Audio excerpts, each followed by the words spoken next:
Assalamualaikum warahmatullahi wabarakatuh.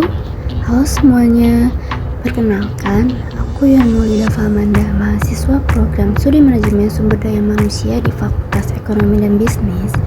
Dalam video ini, aku akan berbagi refleksi diri tentang perjalanan belajarku selama 1 semester di mata kuliah Manajemen Motivasi. Video ini bukan hanya sekedar rangkuman materi yang sudah kupelajari, tapi juga tentang bagaimana materi tersebut berpengaruh dalam pemahamanku tentang motivasi, baik dalam kehidupan pribadi maupun dunia kerja nantinya.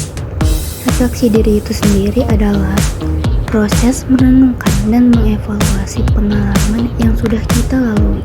Dengan refleksi diri, kita bisa lebih memahami apa yang telah kita pelajari, apa yang telah kita capai, dan apa yang bisa kita tingkatkan ke depannya.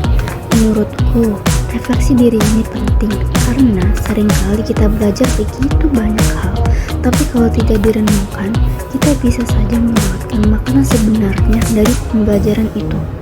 Dengan melakukan refleksi diri, aku jadi lebih sadar akan perkembangan diriku sendiri. Apa yang menjadi kekuatanku, apa yang masih perlu aku kembangkan, dan bagaimana aku bisa menerapkan ilmu yang kupelajari ke dalam kehidupan sehari-hari. Selama 1 semester ini, aku belajar banyak tentang motivasi. Dan ternyata motivasi itu nggak sesederhana yang kupikir sebelumnya. Awalnya, aku selalu menganggap bahwa motivasi hanya sebatas semangat dan dorongan untuk mencapai sesuatu. Tapi setelah mendalami berbagai teori, pendekatan, dan faktor psikologi yang memengaruhi motivasi seseorang, aku sadar bahwa motivasi itu jauh lebih kompleks. Ada banyak aspek yang memengaruhi kenapa seseorang bisa termotivasi atau kehilangan motivasi, termasuk faktor lingkungan, emosi, dan bahkan pengalaman pribadi.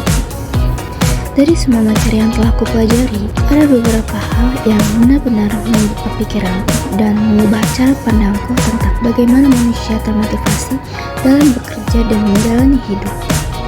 Dari semua materi yang kupelajari selama 1 semester ini, ada 2 konsep yang benar-benar mengubah cara pandangku.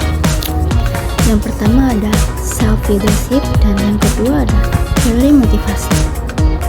Sebagai mahasiswa, aku sering merasa punya banyak rencana dan target, tapi pada akhirnya banyak yang tidak berjalan sesuai harapan. Aku sering membuat jadwal belajar yang rapi, menyusun to-do list dengan penuh semangat, dan bertekad untuk lebih produktif. Tapi kenyataannya, aku gampang banget terdistraksi, entah itu media sosial atau sekedar rasa malas yang tiba-tiba datang. Aku selalu berpikir kalau masalahku ada pada kurangnya motivasi. Tapi setelah belajar lebih dalam, aku sadar bahwa yang sebenarnya kurang dari diriku adalah self-leadership. Setelah belajar tentang self-leadership dan teori motivasi, aku merasa lebih paham tentang diriku sendiri, terutama dalam hal bagaimana aku menghadapi tugas-tugas dan mengelola waktu. Dulu, aku sering merasa bingung, kenapa aku sulit konsisten dalam mengerjakan sesuatu. Aku punya banyak rencana, tapi sering gagal menjalankannya karena lebih memilih hal-hal yang menyenangkan di momen itu. Aku juga sering menyalahkan diri sendiri kalau merasa tidak produktif, dan akhirnya malah semakin malas untuk mulai lagi. Tapi setelah memahami konsep self-leadership, aku sadar kalau kendali atas apa yang aku lakukan itu sebenarnya ada di tanganku sendiri. Motivasi itu penting, tapi disiplin dan kesadaran diri jauh lebih penting berperan dalam membuat perubahan nyata. Dari pengalaman ini, aku belajar bahwa motivasi itu bukan sesuatu yang datang dengan sendirinya, tapi sesuatu yang bisa kita ciptakan dengan kesadaran dan strategi yang tepat. Aku menyadari bahwa motivasi bukan hanya tentang memiliki keinginan atau semangat sesaat, tapi lebih tentang bagaimana kita bisa memahami diri sendiri, mengenali apa yang membuat kita terdorong, dan membangun kebiasaan yang bisa menjaga kita tetap berjalan menuju tujuan.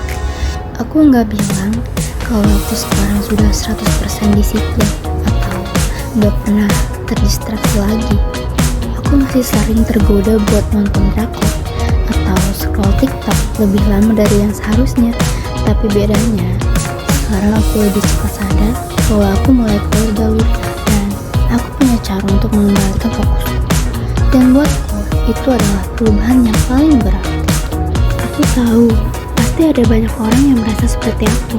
Sering kesulitan berdistraksi, sering tergoda untuk menunda pekerjaan karena ada hal lain yang lebih menyenangkan, dan sering merasa frustasi karena tidak bisa menjalankan rencana yang sudah dibuat dengan baik. Tapi, aku ingin bilang ke diri sendiri dan ke kalian semua bahwa gak apa-apa kalau kita belum sempurna dalam mengelola waktu atau belum selalu disiplin seperti yang kita harapkan. Yang terpenting adalah kita sadar, kita belajar, dan kita terus mencari cara untuk menjadi lebih baik sedikit demi sedikit.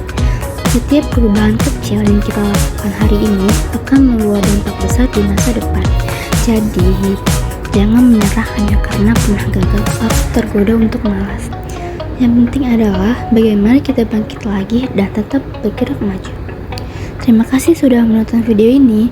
Video ini dibuat sebagai bagian dari tugas ujian akhir semester mata kuliah manajemen motivasi.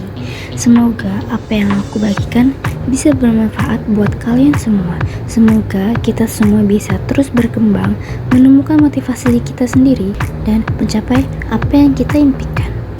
Wassalamualaikum warahmatullahi wabarakatuh.